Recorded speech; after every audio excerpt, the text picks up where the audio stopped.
यीशु, जैसे हम इस वचन में जा रहे हैं प्रभु, मैं मांगती हूँ तेरी उपस्थिति यहाँ पे बनी रहे।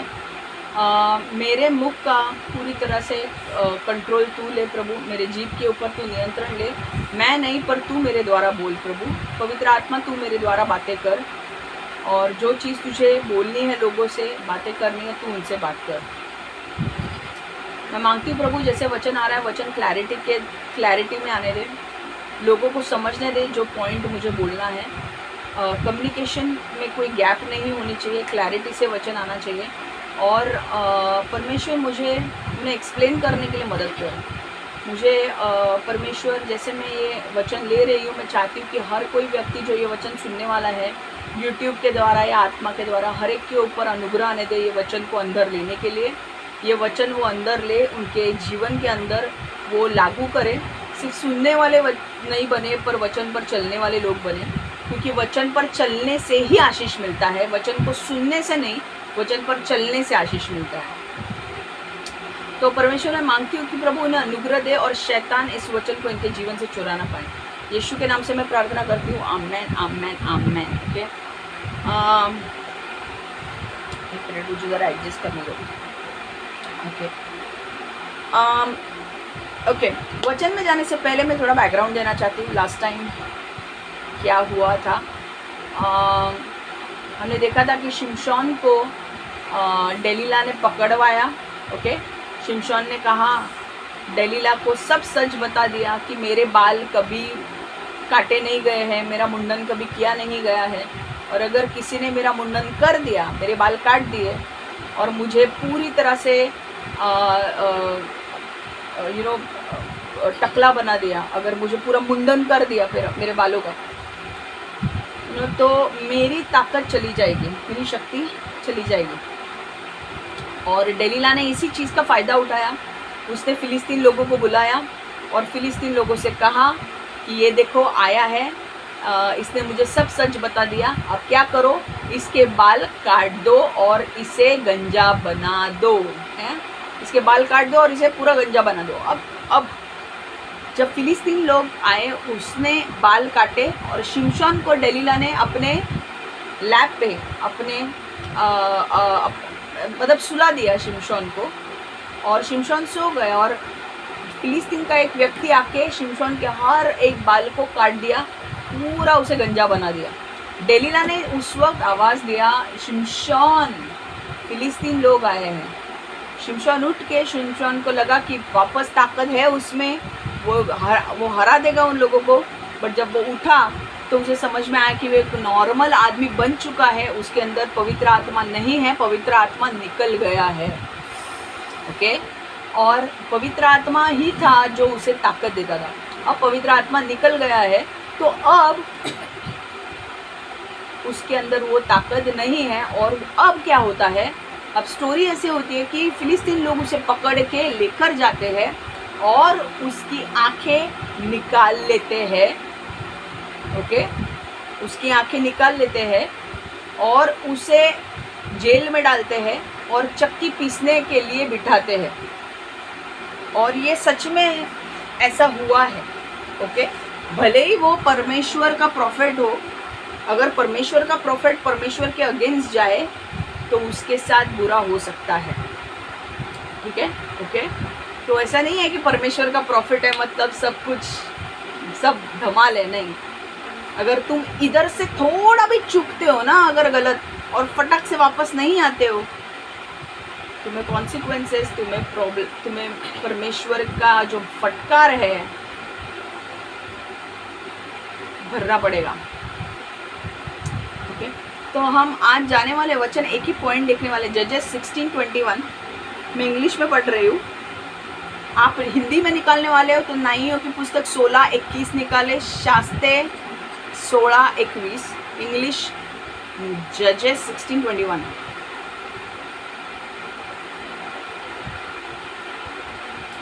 मैंने आपको स्टोरी समझा दिया है, सिर्फ अभी वो वचन पढ़ना है जहाँ पे मुझे आपको बताना है कि उसके साथ हुआ क्या।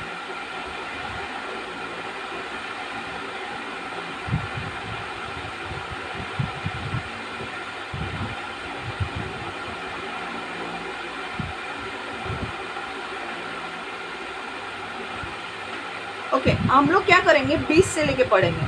ओके, न्यायियों की पुस्तक 16वां अध्याय 20 से 21.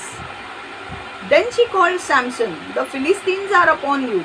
He awoke from his sleep and thought, I'll go out as before and shake myself free. But he did not know that the Lord had left him.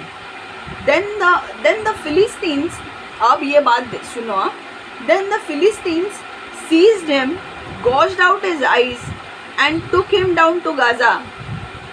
Binding him with bronze shackles, they set him to grinding grain in the prison. But okay, इतना ही पढ़ेंगे. Okay, then the Philistines seized him, gouged out his eyes. आप उसकी आंखों को क्या किया, निकाल दिया, उसकी आंखें फोड़ डाली. आप बोलोगे शिमशोन तो ये तो परमेश्वर का था. यस, पर अगर परमेश्वर का भविष्यवक्ता हो के अगर तुम परमेश्वर के पीछे नहीं चलते हो तो तुम्हें परिणाम भुगतने पड़ेंगे. तो अगर भविष्यवक्ता को परिणाम भुगतने पड़ेंगे तो आम आदमी की क्या बात है. Then the Philistines seized him, gouged out his eyes and took him down to Gaza, binding him with bronze shackles. मतलब हथकड़ियाँ लगा दी उसके हाथों में, हाँ, उसके आंखें निकाल दी, फोड़ दी उसकी आंखें. इमेजिन इतने बड़े प्रॉफिट की आंखें फोड़ना, किसी की हिम्मत है उसके सामने भी आके कुछ करना. बट जब तुम परमेश्वर के विरुद्ध जाते हो, परमेश्वर परिणाम भुगतने पड़ेंगे. उसको हथकड़ी लगाई, हथकड़ी लगा के लेकर गए जेल में, और जेल में चक्की पीसिंग, ये डायलॉग है ना शोले वाला, वो वहाँ से आया है. फिर चक्की पीसिंग जेल में, हाँ.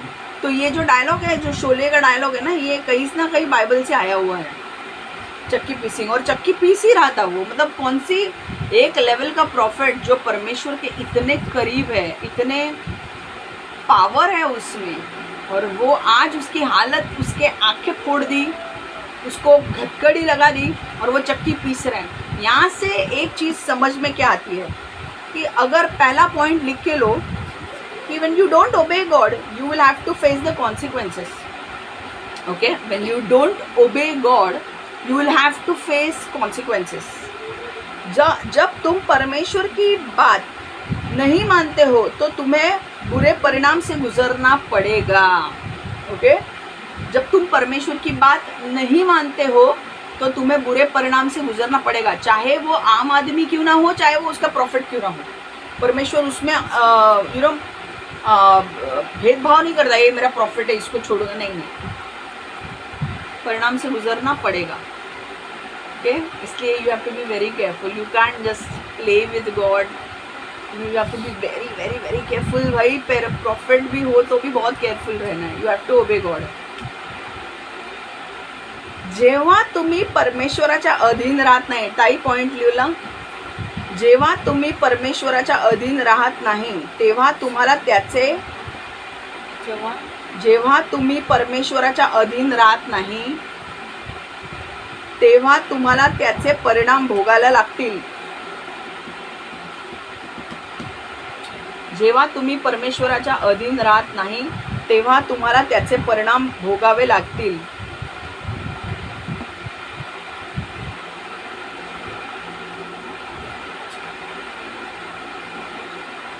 परिणाम ना, हां, परिणाम भोगावे लागतील.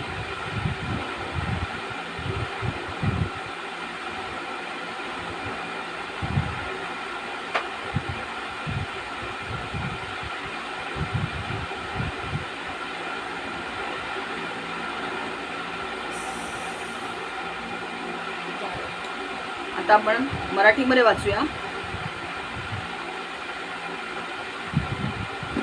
16:20-21.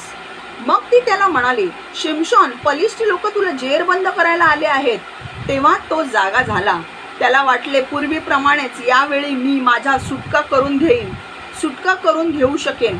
पण परमेश्वर आपल्याला सोडून गेला आहे याची त्याला कल्पना नव्हती. पवित्र आत्मा त्याला सोडून गेला. मग पलिष्ठींनी शिमशोनाला पकडले. त्यांनी त्याचे डोळे फोडले.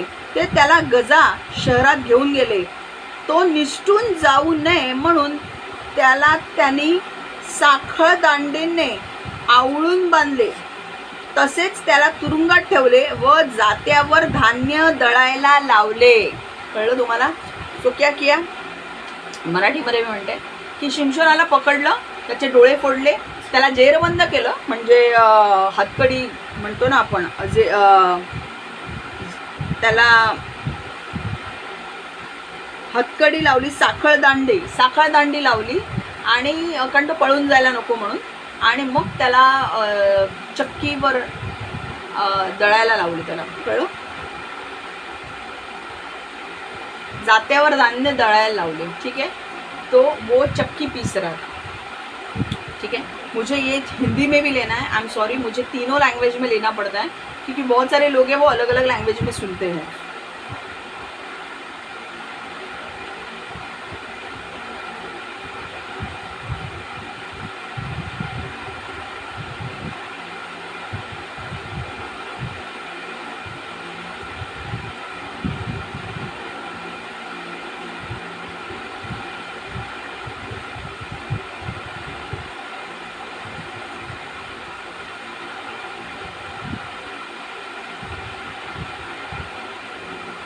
नाइयों की पुस्तक 16वां अध्याय 20 और 21. तब उसने कहा, हे शिमशोन, पलिश्ती तेरे घात में हैं. तब वह चौंक कर सोचने लगा कि मैं पहले की नाई बाहर जाकर झटकूंगा. वह तो न जानता था कि यहोवा उसके पास से चला गया है. तब पलिश्तियों ने उसको पकड़कर उसकी आंखें फोड़ डाली और उसे अजा को ले जाके पीतल के बेड़ियों से जकड़ा दिया और वह बंदी गृह में चक्की पीसने लगा. तो हुआ क्या, शिमशोन को पकड़वाया, उसको दलीला ने पकड़वा दिया, शिमशोन की आंखें फोड़ डाली, उसके हाथ में हथकड़ी डाली और उसे जेल में डाला गया और उसे चक्की पिसाई गई. ओके, वो चक्की पीस रहा था जेल के अंदर. इमेजिन करो एक ऐसा बंदा जो परमेश्वर के इतने करीब है, परमेश्वर का भविष्यवक्ता है, और परमेश्वर के भविष्यवक्ता के साथ अगर ये हो रहा है तो आम आदमी के साथ नहीं होगा. ओके, परमेश्वर अपने भविष्यवक्ताओं को भी छोड़ता नहीं है जब वो गलत करते हैं, तो वो आम आदमी को थोड़ी छोड़ेगा, है कि नहीं. तो ये कॉन्सिक्वेंसेस, अगर तुम परमेश्वर के खिलाफ जाते हो तो परिणाम भुगतने पड़ेंगे, चाहे वो आप परमेश्वर का प्रॉफिट हो या चाहे आप नॉर्मल आदमी हो. ठीक है, अब देखो शिमशोन ने एक बहुत बड़ी गलती की थी. गलती क्या थी कि शिमशोन देखो, भले ही वो परमेश्वर का प्रॉफिट था, पर यहाँ पर आपको ये समझना ज़रूरी है कि परमेश्वर का प्रॉफिट होने के बाद भी अगर तुम परमेश्वर के नियम पर नहीं चलते हो तो तुम्हारे ऊपर परिणाम आएंगे. तुम्हारे ऊपर बहुत सारे प्रॉब्लम्स आएंगे अगर तुम परमेश्वर के अनुसार नहीं चलते हो तो. और यहाँ पर शिमशोन का वीक पॉइंट क्या था, लड़कियाँ उसकी वीक पॉइंट थी. लड़कियों को देखकर वो पागल हो जाता था.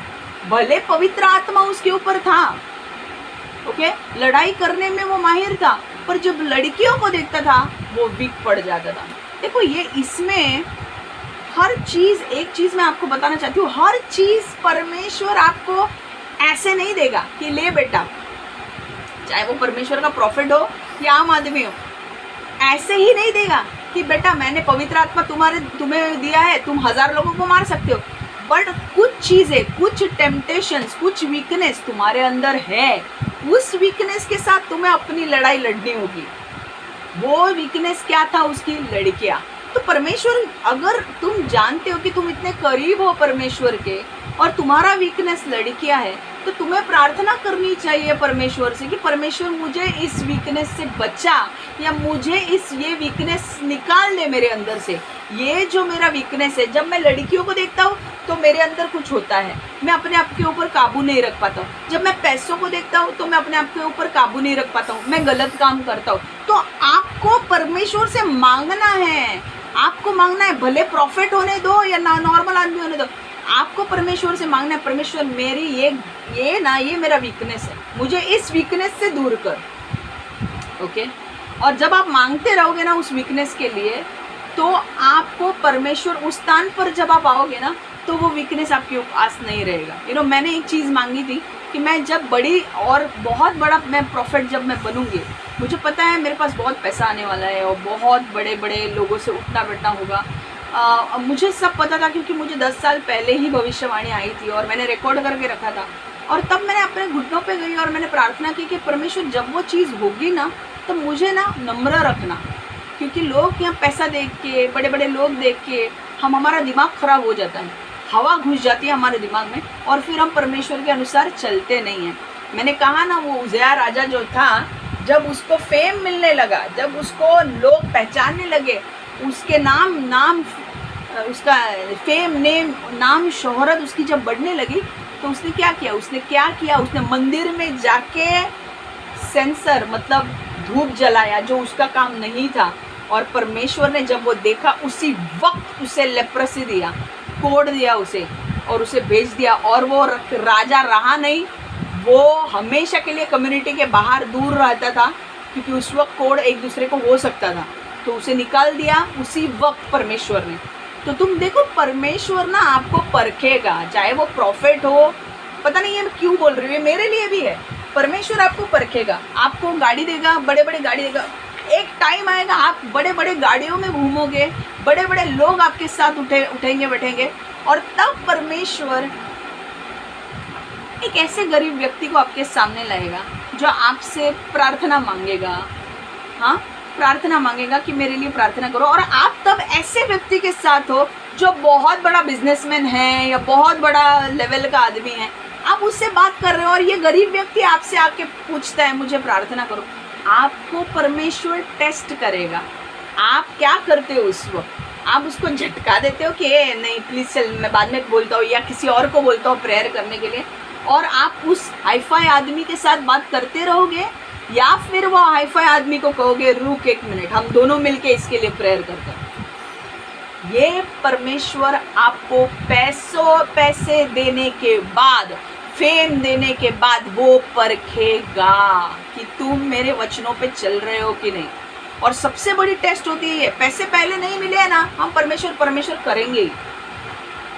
हमें परमेश्वर की आदत होती है, परमेश्वर पैसे नहीं है, परमेश्वर पैसे दे, परमेश्वर देगा। पर परमेश्वर ने जब वो लेवल, वो स्टैंडर्ड को जब लेकर जाता है ना परमेश्वर तुम्हें, उस स्टैंडर्ड के बाद परमेश्वर टेस्ट भी वैसे लाता है। गाड़ी बेंटली होगी, बेंटली में तुम बैठोगे और जाओगे, रास्ते में एक भिखारी तुम्हारी गाड़ी में शीशे पे नॉक करेगा। अब वो देखेगा परमेश्वर की क्या करते हो, कांच नीचे करके उसे मदद करते हो या नहीं। या कई बार ऐसा हो सकता है कि कोई गरीब व्यक्ति, बहुत बड़े पैसे वाले लोग होंगे, वो आपको घर पे बुलाएंगे, अरे आओ खाने के लिए, और आप इतने बड़े आप लेवल के हो गए हो, पूरी दुनिया आपको जानने लगी है, तो आप बड़े बड़े लोगों को अरे हाँ आएंगे ना, खाने को आएंगे। एक गरीब व्यक्ति आपके पास आता है, उसके हाथ में एक डब्बा है चपाती और भाजी, और वो आपको ऑफर करता है। एक बड़े बड़े लोगों के साथ आप खड़े हो, बहुत बड़े बड़े लोग, फिल्म स्टार्स है, पॉलिटिशियंस है, ये है वो है, और एक गरीब व्यक्ति आता है, पता नहीं गॉड उसे जानबूझकर भेजता है, डब्बा लेकर जा, चपाती और उसमें भाजी लेकर जा, और मेरे भविष्यवक्ता को पूछ ये खाएगा कि नहीं। और वो बड़े बड़े लोगों से मिल रहा है अब। और ये जब आदमी आता है लेकर कि मैंने ये आपके लिए लाया है, आप खाओगे इसमें से? और अगर आपने खा लिया, यीशु का नाम, आप यीशु के लहू से उसे कवर करो, और आपने उसे खा लिया और उस व्यक्ति को भी दिखाया कि नहीं, मैं सिर्फ बड़े लोगों के साथ नहीं, मैं छोटे लोगों के साथ भी उठता बैठता हूँ, तो आप जीत गए। समझ में आ रहा है? आपको बहुत सारे हाईफाई लोग मिलेंगे जो लाखों या करोड़ों की घड़ी पहनते हैं। आपको उनको देखकर ही समझ में, आपको चक्कर आने लगेगा, भाई मैं किधर आया हूँ। ऐसे लोगों को आपको परमेश्वर मिलवाएगा, और वो टेस्ट होगी आपकी कि ऐसे लोग आपके आजू बाजू में होंगे। यू विल फील अनकंफर्टेबल, यार मैं किधर आ गया, हमारी घड़ी 250 की थी भाई, 2-2,500 की गॉड ने गिफ्ट दिया था, इसलिए लेने तो ना अपन 250 की घड़ी, टाइम तो वही दिखाता है। पर यहाँ पे आपके पास 2.5 करोड़ की घड़ी डालने वाले लोग मिलेंगे आपको, जो आपके आजू बाजू में खड़े रह के आपसे बात करेंगे, और they will offer you what not. But उसमें भी परमेश्वर परखेगा कि इतने बड़े बड़े लोगों के साथ मिलने के बाद क्या तू मेरे पीछे चलता है या नहीं, क्या तू उनके साथ मिलकर उनके जैसी सोच रखने लगा है या मेरी सोच अभी भी तेरे अंदर है। यू डोंट थिंक कि God will not test you after the money comes, that is the biggest test that you will ever go through. पैसा आने के बाद सबसे बेंटली आई, अच्छा God will see oh my bag, very good Bentley, okay fine, बहुत बड़े बड़े गाड़ियाँ मिल रही हैं, 5 तो रॉयल गाड़ियाँ खुद की होने वाली है। I have to test my child, you know, उसका दिमाग तो खराब नहीं हुआ है ना, अभी भी वैसा ही है ना मेरा बेटा, या चेंज तो नहीं हुआ है। God will test you and I'm telling you this is your final test। इस टेस्ट में कभी गड़बड़ी मत करना, क्योंकि when he test you with your final test, जब उजाया का नाम फार्म हो गया ना तो उसने परमेश्वर के वचन पर चलना छोड़ दिया। तुम वचन पर चलना छोड़ो मत, गाड़ी भले ही बेंटली हो, मैबैक हो, मर्सिडीज हो, कोई भी होने दो यार, भाई यीशु चाहिए मुझे, यीशु के पीछे चलना है, मैं वैगन आर में जाऊंगी, मेरे को यीशु चाहिए। And that is your biggest test. और वो इतनी सटल टेस्ट होगी ना कि तुम्हें समझेगा भी नहीं, इतनी सटल टेस्ट, इतना झुक करके आपके आजू बाजू में गॉड भेजेगा ऐसे लोग जो 1.5 करोड़ के घड़ी पहनते हैं, लाख रुपए के कपड़े पहनते हैं। आप बोलोगे बाप रे ये इतने बड़े लोग, हाँ इतने बड़े लोगों से आप मिलने के बाद क्या तुम मुझे भूला, मैं चेक करूंगा and I will test you. और अगर तूने ये किया, अगर तू मुझे भूल गया तो I will take you out of your position. I am telling you this will happen. इसलिए मैं अभी से, मैं 10 साल से ये प्रेयर करूँ कि परमेश्वर जब तू मुझे उस लेवल पे लेकर जाएगा, जब मैं बड़े बड़े लोगों से मिलूंगी, प्लीज़ मुझे नम्र रख। मैं झोपड़पट्टी में रही हूँ, मुझे झोपड़पट्टी के में जाने के लिए भी अनुग्रह दे और महल में जाने के लिए भी अनुग्रह दे। यू नो, वो परमेश्वर चाहता है कि यू मेंटेन बैलेंस, सबके साथ सेम रहो। रिच लोगों के साथ मिल गए तो पुराने लोगों को मत भूलो या उनके साथ गलत व्यवहार मत करो। समझ में आ रहा है? यहाँ पर शिमशोन ने क्या किया, शिमशोन के ऊपर पवित्र आत्मा तो था, पर उसकी गलती ये थी कि वो परमेश्वर के वचन पर नहीं चलता था। वचन कौन सा है देखो, क्या ज़रूरत थी जब उसको पता है कि यार मेरे को शादी ऐसे लड़की से करनी है जो मेरे जात वाली है, यहूदी है, मेरे को यहूदी लोग समाज को छोड़ के शादी करनी नहीं है, ये तुझे पता है, तो फिर तू क्यों जा रहा है? और अगर तेरे में वीकनेस है तो you deal with your weakness, तू तेरे वीकनेस के साथ डील कर। जूडस जो था, पता नहीं मैं ये ऑफ ट्रैक थोड़ा जा रही हूँ, पर पता नहीं परमेश्वर मुझे बोल रहा है ये बोलने के लिए। आपको पता है बाइबल में परमेश्वर के 12 चेले थे और 12 चेलों में से एक था यहूदा, जो जिसका काम था, यीशु जो मिनिस्ट्री करता था ना, तो लोग पैसे देते थे मिनिस्ट्री, ये अपना पैसों का मनी बॉक्स हैंडल करना जूडस का काम था। उसमें से वो पैसे चोरी भी करता था, जूडस पैसे चोरी करता था और यीशु को ये पता था। अब मेरे को एक बात बताओ, अब एक ऐसा आदमी जो मेरे साथ, अगर सपोज मान लो मेरे साथ यीशु है, हाँ, मेरे को पता है यीशु लोगों के आंखें खोलता है, मुर्दों को जिंदा करता है, लंगड़ों को चलाता है, कानों बहरों को सुनने देता है। अगर ऐसा आदमी मेरे साथ है तो क्या वो मेरे वीकनेस को निकाल नहीं सकता? निकाल सकता है। यहूदा उसके साथ दिन रात रहता था, 3.5 साल दिन रात रहा उसके साथ, पर कभी यहूदा को ऐसा कभी नहीं लगा कि मैं जो पैसे चोरी कर रहा हूँ, जो मुझे लालच की आदत है, ये आदत मेरे से निकलनी चाहिए, तो मुझे यीशु से बात करनी चाहिए इसके बारे में। जब उसने वो पैसे निकाले भी, तब उसको बात करनी चाहिए थी यीशु से कि यार यीशु, प्रॉब्लम ये हो रहा है कि मैं ना पैसे चोरी कर रहा हूँ और ये गलत है, मुझे पता है ये गलत है, पर मैं अपने आप को संभाल नहीं पा रहा हूँ, तो मुझे तू छुटकारा देना। यीशु ने छुटकारा नहीं दिया होता, पता है, उसी लालच ने उसे मरवा दिया। यहूदा ने यीशु को यीशु का ठिकाना किसको बताया? फरीसी लोगों को बताया। फरीसी लोगों ने बोला हाँ तू उसके साथ रहता है ना, उसका ठिकाना बता, वो किधर है? गत्समनी में है वो, गत्समनी में, गत्समनी के गार्डन में है वो, अभी प्रेयर कर रहा है। अच्छा 30 शेकल्स ऑफ सिल्वर, पता है 30 शेकल्स ऑफ सिल्वर किसको बोला जाता है? एक नौकर को खरीदने के लिए 30 चांदी के सिक्के देते थे। यीशु की कीमत उन्होंने 30 चांदी के सिक्के लगाई, एक नौकर की इज्जत उसको दी। फरीसी लोगों ने यहूदा को 30 चांदी के सिक्के दिए, बोला भाई ये ले 30 चांदी के सिक्के, तूने हमको यीशु को पकड़वा के दिया, थैंक यू। बट जब वो पकड़वा जाता है यीशु, तब यहूदा को रियलाइज़ होता है, क्योंकि शैतान उसके अंदर से निकल जाता है, फिर उसे रियलाइज़ होता है कि मैंने क्या कर दिया, मैंने कितना बड़ा पाप कर दिया। और फिर पता है वो क्या करता है? एक चट्टान पे जाके वो उड़ी मार देता है और वो मर जाता है, और उसके बाइबल में कहा उसके इंटेस्टाइन्स बाहर आए हैं।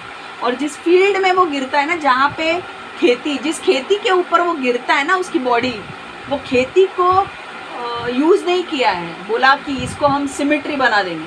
सिमेट्री मतलब शमशान जैसे बना देंगे वहाँ पे, क्योंकि यहूदा की बॉडी वहाँ पे थी। और वो बॉडी क्यों थी? उस यहूदा जाके वो पैसे वापस फरीसी लोगों के वो मुंह पर फेंक के वो अपनी जान देता है, ताकि वो रियलाइज़ करता है कि उसने गलत किया। पर अब इट्स टू लेट, बहुत लेट हुआ।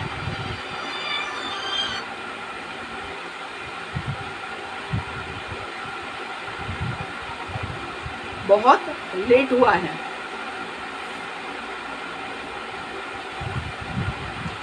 तुमचा पण फोन सायलेंटवर याच्यावर ठेवा, वो एरोप्लेन मोडवर ठेवून या, समझा? तो अभी एक चीज़ थी, अब मुझे पता नहीं, ये मैं बोलने वाली नहीं थी, पर मुझे परमेश्वर बोल रहा है ये बोल बोल बोल, किसी को तो सुनना है। मैं आपको एक चीज़ बोलूँ, अगर आपके वीकनेस है ना, तो परमेश्वर के सामने सारे वीकनेस लिखो और परमेश्वर के सामने लाओ और बोलो परमेश्वर ये मेरे वीकनेस है, इसको सॉल्व कर। यीशु के पास वो 3.5 साल रहा यार। अगर उस टाइम पे उसने अपना वीकनेस बोला होता गॉड से, गॉड ने उसको छुटकारा नहीं दिया होता वो लालच के स्पिरिट से। वही लालच का स्पिरिट उसे कहाँ लेकर गया? नरक में। कहाँ लेकर गया? मृत्यु की ओर। यीशु के 12 चेलों में से वो एक चेला मर गया। समझ में आ रहा है? परमेश्वर के बाजू में रह के कुछ नहीं होने वाला है। परमेश्वर का प्रॉफिट बन के कुछ नहीं होने वाला है। तुम्हें इनर वर्क करना जरूरी है, तुम्हें अपना काम करना जरूरी है, तुम्हें अपने मन को बदलना जरूरी है। अगर तुम बदल नहीं पा रहे हो तो छुटकारा लो, और अगर छुटकारा नहीं मिल रहा है तो परमेश्वर के सामने उस चीज़ को लाओ कि परमेश्वर ये चीज़ है ना, ये चीज़ मेरा वीकनेस है, इस चीज़ से मुझे बाहर निकाल। परमेश्वर सुनेगा आपकी बात। अब ये शिमशोन ने तो ये किया नहीं। अब शिमशोन को पता था कि भाई मुझे, अब आप बोलोगे कहाँ लिखा है ये, मैं बता दूँ आपको। ड्यूट्रोनॉमी, व्यवस्था विवरण, अनुवाद, व्यवस्था विवरण 3 से 5 पढ़ेंगे हम।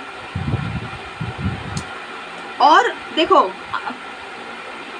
शिमशोन को पता था कि उसे गलत, अपने जाति के बाहर के लड़की से शादी नहीं करनी है। और ये कहाँ लिखा है मैं वो भी आपको बता रही हूँ। व्यवस्था विवरण 7:3 से 5 हम पढ़ेंगे। और न उनसे ब्याह शादी करना, न तो उनकी बेटी को अपने बेटी के लिए ब्याह लेना।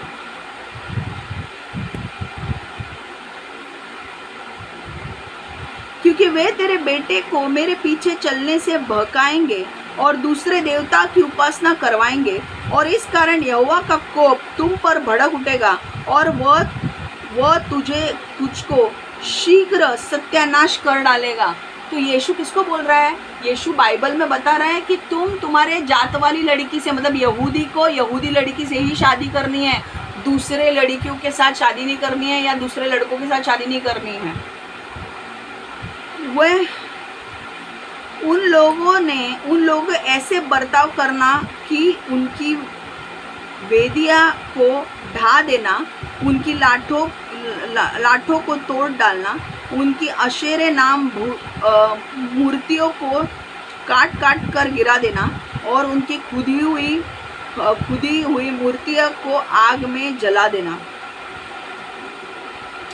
देखो परमेश्वर ने क्लियरली यहाँ पे कहा था कि उनके साथ कोई भी रिश्ता रखो मत। तुम्हारे जात वाली तुम्हारे अगर तुम्हारी जात वाली है तो ठीक है, मतलब वो प्रकाश में है तो ठीक है, वरना तुम्हारे जात के बाहर किसी के साथ शादी मत करना, क्योंकि वो दूसरे देवताओं के पीछे तुम्हें लेकर जाएगी और फिर तुम मुझसे भटक जाओगे, और फिर क्योंकि तुमने मुझे छोड़ा, इसके परिणाम तुम्हें भुगतने पड़ेंगे। समझ में आ रहा है? तुम्हारा मैं क्या करूँगा? सत्यानाश।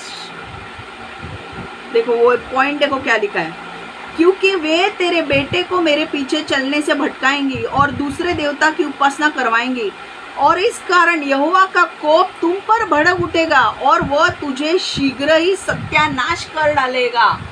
देखो जब परमेश्वर बोल रहा है ना इस लड़की के साथ शादी करो, तो अपना दिमाग मत चलाओ बाबा, शादी करो उसके साथ, वरना परमेश्वर तुम्हारी पूरी चमड़ी उधेड़ देगा और बाद में तुम्हें रियलाइज होगा अरे यार ये नहीं किया होता तो अच्छा होता।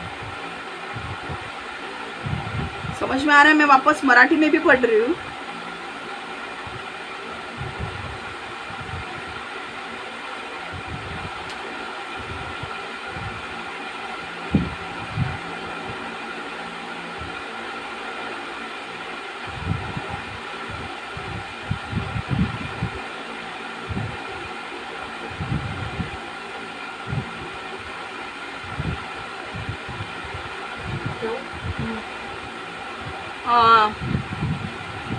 अनुवाद 6:3-5 त्यांच्याशी सोयरीक जवळू नका.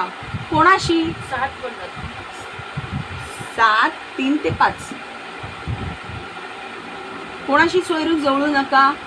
जे यहुदी लोक आहेत यहुदी लोकांबरोबरच जवळ राहा. यहुदी लोकांच्या बाहेरच्या बरोबर मुलीबरोबर किंवा मुलाबरोबर लग्न करायला जायचं नाही.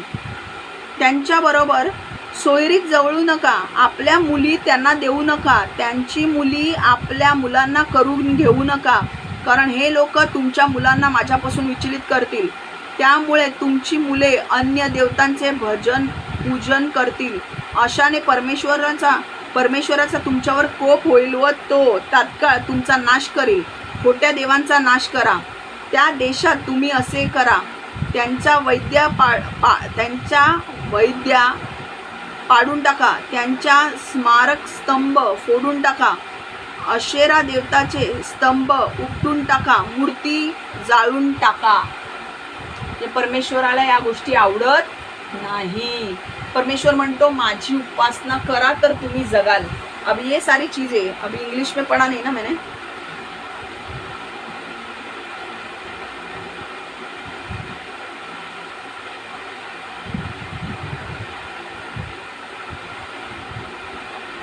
Deuteronomy 7:3-5 Do not intermarry with them. Do not give your daughters to their sons or take their daughters for your sons, for they will turn your children away from following me to serve other gods, and the Lord's anger will burn against you and will quickly destroy you. This is what you are to do to them. Break down their altars, smash their sacred stones, cut down their Asherah poles, and burn their idols in the fire. इतना गुस्सा है परमेश्वर को. यहाँ से परमेश्वर बोल रहा है अगर तूने गलती की, तूने अगर दूसरे लोगों के साथ शादी की तो उसके परिणाम तुम्हें भुगतने पड़ेंगे. और यही परिणाम शिमशोन भुगत रहा था. परिणाम क्या भुगतने पड़े? अगर उसने ये वचन को अपने हृदय में लिया होता और वो चला होता, उसने बोला होता नहीं भाई मैं किसी और औरत के साथ शादी नहीं करूँगा या फ्लर्ट भी नहीं करूँगा, तो शिमशोन बच जाता. अब क्या हुआ? शिमशोन ने परमेश्वर के वचन को तोड़ दिया, तो परिणाम क्या भुगतने पड़े? उसकी आंखें फिलिस्तीन लोगों ने फोड़ दी, उसको हथकड़ी लगाई और जेल में डाल दिया चक्की पीसने के लिए. ठीक है.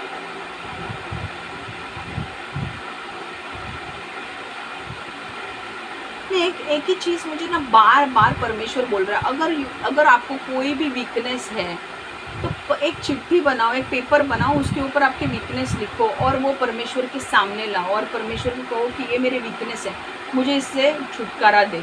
परमेश्वर ज़रूर तुम्हें छुटकारा देगा. और ये इतना आप कर रहे हो ना, उसका आदर भी करेगा. राइट.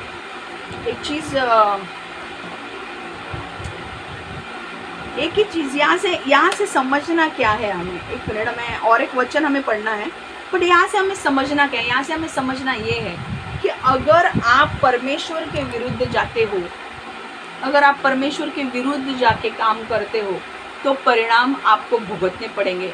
शिमशोन एक परमेश्वर का दास होते हुए भी, वो सिर्फ एक दास नहीं था बट वो एक प्रॉफिट था, भविष्यवक्ता था। वो उसकी आंखें फोड़ दी गई, उसको चक्की पीसने के लिए लगा दिया गया और उसके हाथ बांध दिए गए। समझ में आ रहा है? तो आप वो ये अगर परमेश्वर अपने भविष्यवक्ता के साथ कर सकता है तो नॉर्मल आदमी के लिए भी वही रूल है। अगर आप परमेश्वर की इच्छा को नहीं मानते हो तो आपको, ठीक है, अगर आपने कभी गलती की तो आप क्षमा मांगो परमेश्वर से और वापस वो गलती मत करो। बट शिमशोन ये गलती करते जा रहा था। पहली बार वो लड़की जो थी वो भी फिलिस्तीन लड़की थी, दूसरी बार ये डेलीला थी। उसे पता था तो भी वो गॉड उसको बता रहा है, बाइबल से वर्स बता रहा है कि यार ये तेरे लिए नहीं है, तो फिर भी वो काम कर रहा है, तो परमेश्वर तुझे तेरा न्याय करेगा।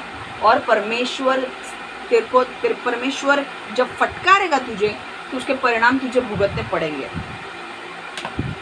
ओके, एक वचन हम लेंगे,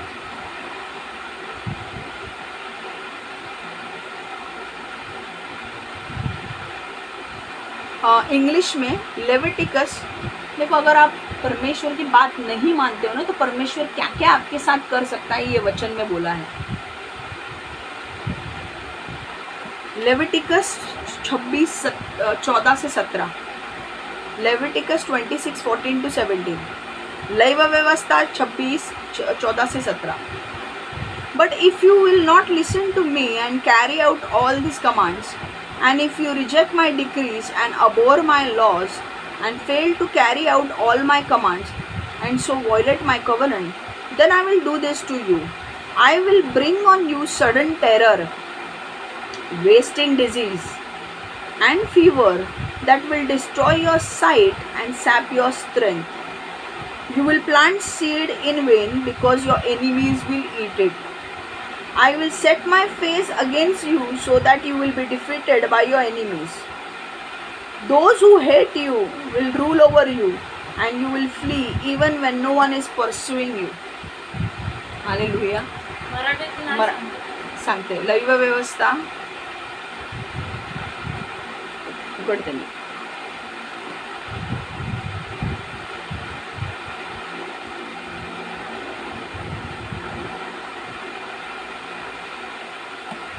लेविया. हां, लेवी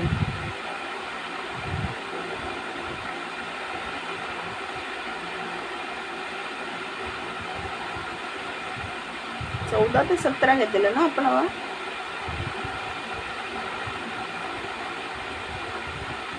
परंतु लेवीय 26:14-17, परंतु जर तुम्ही माझे ऐकले नाही व माझ्या आज्ञा पाळल्या नाही तर मग या वाईट गोष्टी तुम्हावर येतील. तुम्ही जर माझे नियम मानण्यास व माझ्या आज्ञा पाळण्यास नकार द्याल तर मग तुम्ही माझा करार मोडाल.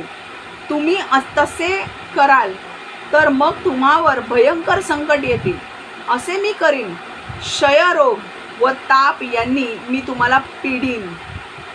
ती तुमची दृष्टी नष्ट करतील व तुमचा जीव घेतील.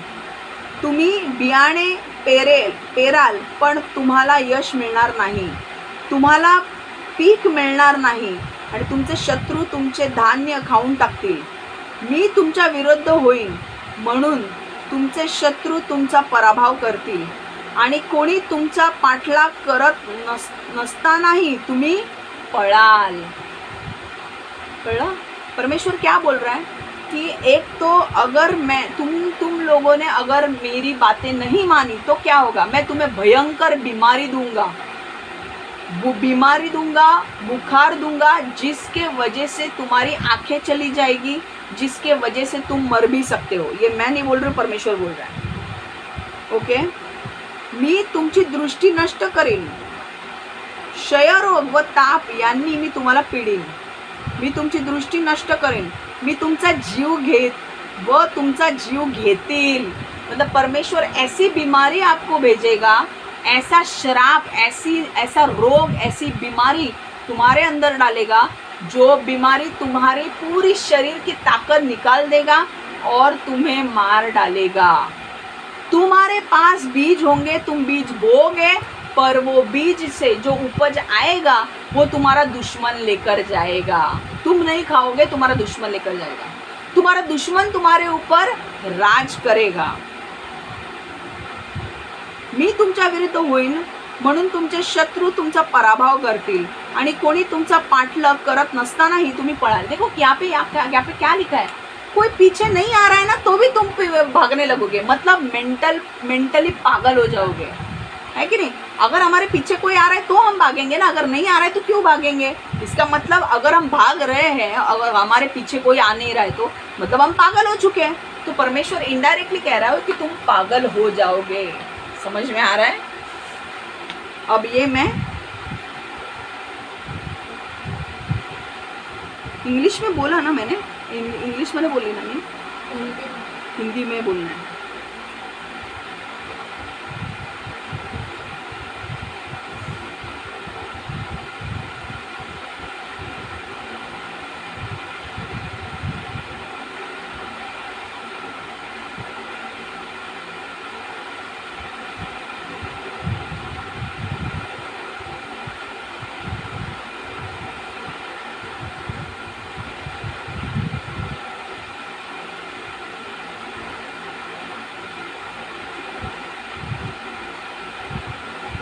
अभी हिंदी में पढ़ रही हूँ मैं। लैव व्यवस्था 26:14-17। यदि तुम मेरा न सुनोगे और इन सब आज्ञाओं को न मानोगे और मेरी विधियों को निकम्मा जानोगे और तुम्हारी आत्मा मेरे निर्णय से घृणा करे और तुम मेरी सब आज्ञाओं का पालन न करोगे वरन मेरी वाचा को तोड़ोगे, तो मैं तुमसे यह करूँगा, अर्थात मैं तुमको बेचैन करूँगा और क्षय रोग और ज्वर से पीड़ित करूँगा। क्षय रोग मतलब डिजीज, और बुखार से पीड़ित करूँगा, और इनके कारण तुम्हारी आंखें धुंधली हो जाएगी और तुम्हारा मन अति उदास होगा और तुम्हारा बीज बोना व्यर्थ होगा, क्योंकि तुम्हारे शत्रु उसकी उपज खा लेंगे और मैं भी तुम्हारे विरुद्ध हो जाऊंगा और तुम अपने शत्रुओं से हार जाओगे और तुम्हारे बैरी तुम्हारे ऊपर अधिकार करेंगे। और जब कोई तुमको खदेड़ता भी न होगा तभी भी तुम भागोगे। ठीक है, तो यहाँ पर क्या लिखा है बोला, देखो कि मैं तुम्हें ऊपर बीमारी दूंगा, रोग तुम्हारे ऊपर आएंगे, बीमारियाँ तुम्हारे ऊपर आएगी और वो तुम्हारी सारी स्ट्रेंथ निकाल देगी। मराठी में लिखा है वो बीमारी तुम्हें मार भी डालेगी, इसमें नहीं लिखा है पर मराठी में लिखा है कि वो बीमारियाँ तुम्हें मार डालेगी। ठीक है, दूसरी चीज़ परमेश्वर ने बोला है कि जो तुम बोओगे ना, खेती में जो बीज लगाओगे ना, जिसकी उपज आएगी तो वो उपज तुम नहीं खाओगे, तुम्हारे दुश्मन खाएंगे। फिर उसने कहा कि क्योंकि मैं तुम्हारे साथ नहीं हूँ, तुम्हारे दुश्मन तुम्हारे ऊपर राज करेंगे। ओके, तुम्हारे ऊपर राज करेंगे, तुम्हारे दुश्मन तुम्हारे ऊपर राज करेंगे। क्यों? क्योंकि मैं तुम्हारे साथ नहीं हूँ। ठीक है, क्योंकि तुम मेरे साथ चल ही नहीं रहे हो। जब परमेश्वर बोल रहा है कि तुम्हें इस लड़की के साथ शादी करनी है और तुम उस लड़की के साथ शादी नहीं कर रहे हो, तुम किसी और के साथ जा रहे हो, परमेश्वर बोलेगा मैं तुम्हें इसके परिणाम दूंगा। You will have to face the consequences for going against me. और इसके परिणाम मैंने कहा ना, जो लोग जादू टोना करते हैं, जो तांत्रिक वांत्रिक, मैं आज ओपनली बोल रही हूँ, मेरे को किसी के बाप का डर नहीं है भाई। जाके मोदी को बोलना है तो बोलो, मैं किसी के बाप से नहीं डरती हूँ। ऑन रिकॉर्ड बोल रही हूँ मैं। तांत्रिक वांत्रिक को, जो भी जादू टोना करने वाले हो, मैं एक चीज़ बोल रही हूँ, अपने काम बंद करो वरना मरोगे। ऐसी बीमारियां, ऐसे श्राप लगेंगे तुम्हें परमेश्वर की ओर से कि जो बीमारियां कभी ठीक नहीं होगी, जो रोग कभी ठीक नहीं होंगे और तुम मृत्यु पाओगे। और ये भविष्यवाणी आ रही है सारे उन तांत्रिक रोगों को जो सारे चोजन वन के ऊपर जादू टोना करते हैं। सारे तांत्रिकों को आज एक भविष्यवाणी आ रही है। सारे तांत्रिक, जादू टोना करने वाले लोग और जो जादू टोना करने के लिए पैसे दे रहे हैं उन लोगों को भी परमेश्वर वार्न कर रहा है कि अगर तुम ये करोगे तो तुम्हारे ऊपर ऐसी बीमारी आएंगी, ऐसे श्राप आएंगे, ऐसे रोग आएंगे जो ठीक नहीं होंगे, और तुम इस बीमारी के कारण तुम्हारे ऊपर बुखार भी आएगा, तुम्हारी ताकत चली जाएगी और तुम इस बीमारी के कारण मरोगे। तो मैं वार्न कर रही हूँ तांत्रिक लोगों को भी और बाकी लोगों को भी जो लोग उनको पैसा देके दूसरों की हालत खराब करवाते हैं। आज परमेश्वर वार्न कर रहे हैं, अगर आज नहीं सुधरे ना तो अपनी अर्थी उठाने के लिए तैयार रहो। मैं किसी के बाप से नहीं डरती हूँ। जाके मोदी को बोलो जाके मोदी को, मैं डायरेक्टली मिलूंगी उससे। मैं किसी के बाप से नहीं डरती हूँ। मैं कौन हूँ मैं जानती हूँ, समझा। और ये वीडियो वायरल होना है ना, वायरल कर रहा हूँ। मेरे को किसी के बाप से डर नहीं है।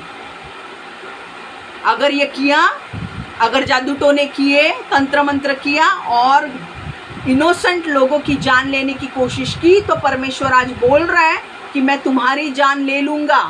और वो जान कैसे लूँगा? ये वचन की तरफ से। कैसे आएगा?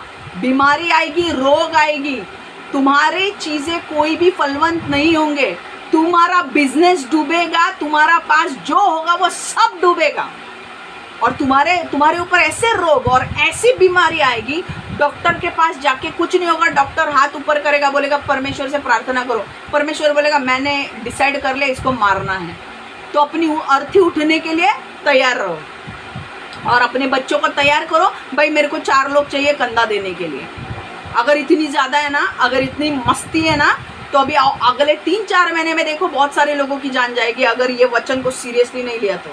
और ये तांत्रिक लोगों को तो आज मैं फेस टू फेस बोल रही हूँ, अगर मस्ती की तो 1-2 महीने में जान जाएगी। परमेश्वर बोल रहा है ये गंदे काम छोड़ दो, अभी भी वक्त है, गंदे काम छोड़ दो, अच्छे काम करना शुरू कर दो। और किसी के बुरा किसी को मार डालना, मारण क्रिया, ये क्रिया अगर तुम कर रहे हो तो याद रखो कि तुम मारे जाओगे। सिर्फ तांत्रिक ही नहीं मरेंगे, पर जो लोग उनको पैसा दे रहे हैं वो भी मरेंगे। जिनको तुम मारने की कोशिश कर रहे हो ना, वो नहीं मरेंगे। तुम जो कर रहे हो ना, तुम मरोगे, और जो तुम्हें पैसा दे रहा है वो मरेगा। और ये होगा, यीशु के नाम से ये होगा, क्योंकि यीशु ये भविष्यवाणी दे रहा है। अभी भी चांस है, बदलो। ये गंदे कामों में हाथ मत डालो, अच्छा कोई बिजनेस पकड़ लो और बिजनेस कर लो। ये फालतू किसी का नुकसान मत करो और बुरे कर्म क्रिएट मत करो। यीशु देखेगा नहीं, वो फोड़ देगा। आज बता दिया है, यीशु ने कहा है कि मेरे वचन के खिलाफ जाओगे, परिणाम भुगतना पड़ेगा, और परिणाम मृत्यु भी हो सकती है। तो अपने हर तांत्रिक, मैं किसी के बाप, तू नाइजीरिया का कोई बड़ा तांत्रिक, वुदू फेक, वुदू कौन सा डॉल वॉल बनाने वाला तांत्रिक बना, मैं किसी के बाप से नहीं डरती हूँ। मैं तेरा डॉल बना के गॉड फेंक देगा तेरे को। और आज ये वार्निंग है कि ये सारे काम बंद करो, वरना तुम्हारी अर्थी उठेगी। यू विल बी बरीड सून। और जो लोग तुम्हें पैसा दे रहे हैं वो भी मरेंगे और तुम भी मरोगे, और तुम जिसको मारना चाहते हो वो आदमी बचेगा। ये यीशु बोल रहा है आज। In the mighty name of Jesus, I decree and declare, let this happen for every black magician. If it doesn't slow down and doesn't repent of what he has done. In Jesus' name I pray, amen. अभी भी chance है, बदलो। आज पश्चाताप करो, हो जाएगा। जिन लोगों का न्याय हुआ है उन लोगों के लिए कुछ भी नहीं होने वाला है। वो लोगों का सेट हो चुका है टाइम, उनके लिए कुछ नहीं होगा। बट कुछ तांत्रिक ऐसे हैं जो लोग इनको वार्न भी कर रहे हैं कि ये गलत है। आप उसमें मत पड़ो, आपकी जान नहीं जाएगी। नहीं तो परमेश्वर आपकी जान ज़रूर ले लेगा, क्योंकि आप गलत काम कर रहे हो। और ये मैं नहीं बोल रही हूँ, ये वचन बोल रहा है। इसलिए ये वार्निंग आपको आ रही है। आप इनके लिए गलत काम मत करो, गलत चीज़ें मत करो। किसी का जादू टोना करके किसी का बिजनेस डुबाना, किसी को रोग देना, किसी के अंदर बीमारी डालना, किसी का जीवन बर्बाद करना मत करो। ये चीज़ें, ये सारी चीज़ें तुम्हारे ऊपर उल्टेगी, और सिर्फ तुम नहीं जाओगे, तुम्हारा पूरा परिवार जाएगा। ये वार्निंग आ रही है। सुधरोगे तो सुधरो, नहीं सुधरना है तो अपनी अर्थी के लिए 4 लोगों को तैयार रखो, वो लेकर जाएंगे तुम्हें। यहाँ से सीखना क्या है? अगर कोई भी आदमी परमेश्वर के खिलाफ जा रहा है, परिणाम भुगतने पड़ेंगे। इसलिए प्रार्थना करो कि जल्द से जल्द आपका उद्धार हो जाए, जल्द से जल्द जो भी रोड़े हैं निकल जाए और आपका उद्धार हो जाए, और आप परमेश्वर के भवन में आए, परमेश्वर के पीछे चले और परमेश्वर के ढेर सारा आशीष आपको मिले। जब आप परमेश्वर के पीछे चले तो परमेश्वर पर पता है बहुत सारे, ड्यूटरोनॉमी 28 अगर आप पढ़ोगे ना, इतने आशीष दिए हैं ना। परमेश्वर बोलता है तेरे बांझ नहीं रह गई तू। समझ में आ रहा है? बांझ होना भी एक श्राप है।